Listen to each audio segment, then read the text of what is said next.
O di ba ikaw si Trililing? Kapag nagtatanong ka, grabe, napakagaling. Ngayon kami naman ang magtatanong sa'yo ito, dapat mong sagutin. Kung masama pala ang taong ito, bakit gusto mo siyang makatandim? Ngayon hindi ka pinagbigyan, tahol ka ng tahol. Sino maniniwala sa'yo, yung kambing?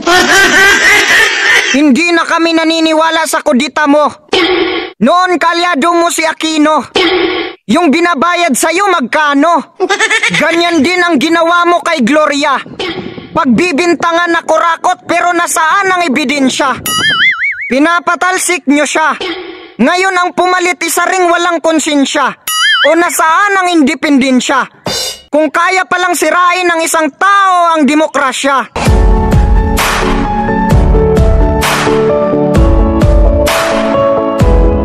Sa amin, nakapag-harvest na kami, kakatanim lang eh. So, sinasabi mo ba na nakaani na kayo kahit kakatanim pa lang? Tinanim nyo ngayon tapos maya-maya inani nyo na, nako katangahan. Kami nga nagtatanim kami, hindi naman kami nakaani kahit umabot na sa 1 taon at ilang buwan. Naka-fentanyl ba to, nako iwan. Yung sinasabi niya hindi niya alam.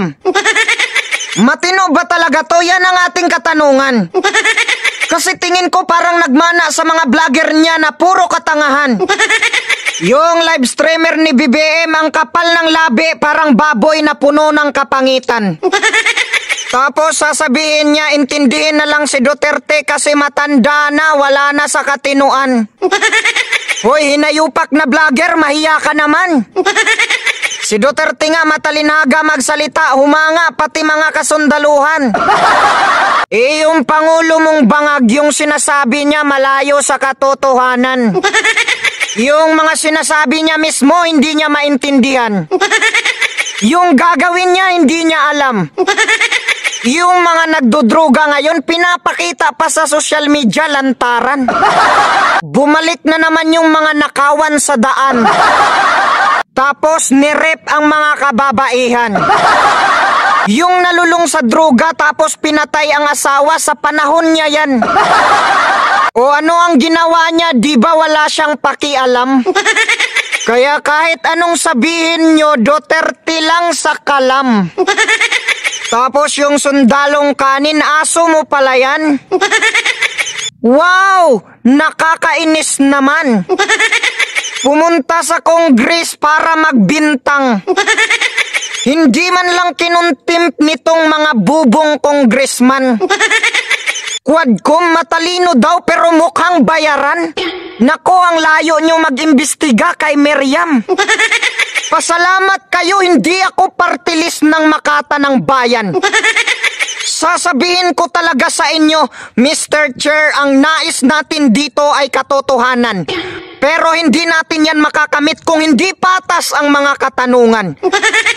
Pwede ba natin malaman sa resource person kung saan niya iniimbento yan? Kasi ako kaya ko rin gumawa niyan.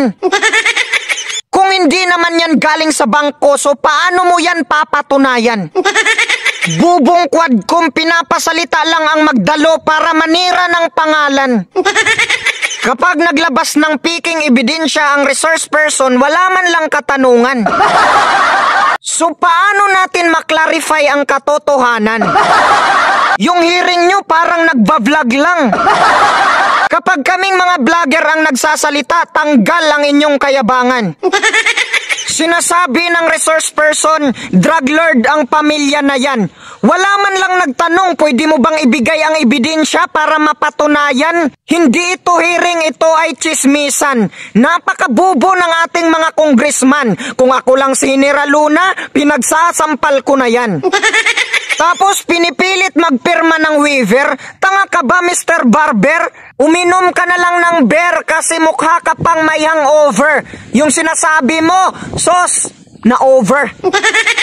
Kung bubuksan ang bangko, bubuksan lahat. Hindi yung buksan lang ang isang tao porke nagsasalita ang taong walang binatbat.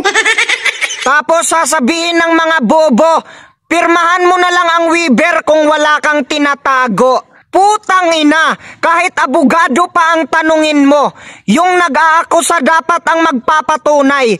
Kasi yung inaakusahan, ang gagawin lang niyan, maghintay. Gusto nyo ng ani? Sige, mag-open bank kayo ng sabay-sabay. Hindi porket nagbibintang kayo, lahat ng gusto nyo, susundin na ni tatay. Kayo nga siguro mismo, hindi kayo mag-open bank kahit pa mamatay. Kahit ano ang paninira nyo kay tatay, hindi kami magdududa kasi nakikita nyo naman ang pinapagawang malalaking tulay. Doon kayo magpa-open bank sa malaki ang budget pero wala man lang magandang proyektong naibigay. Puta, pundo pa ng PhilHealth ang gagamitin sa infrastruktura kaya manggigigil ka talaga habang buhay. Tapos ito pa si Inday Sara tinatawag na Inday Lostay.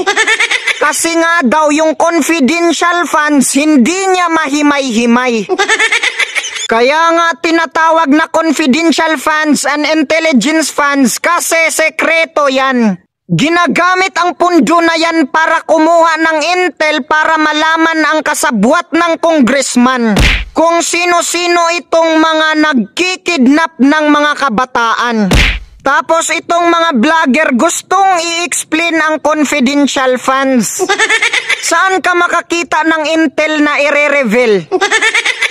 Ang masasabi ko sa mga vlogger dyan, mag-aral kayo ng pilosopiya kasi kitang-kita ang inyong kabubuhan.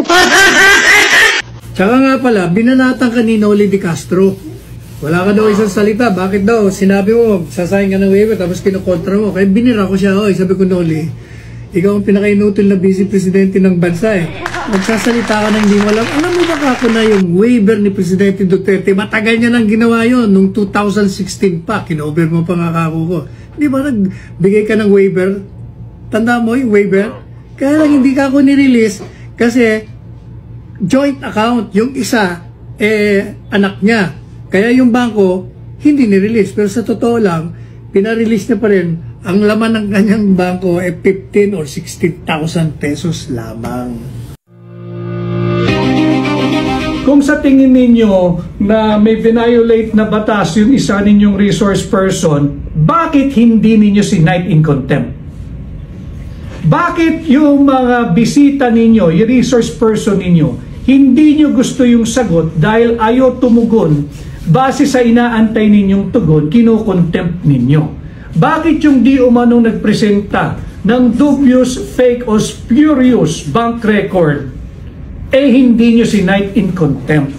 Meron yata kayong kinikilingan, meron kayong tinititigan at meron kayong tinitingnan lamang. Hindi patas ang ginagawang pagdinig dyan sa Kongreso.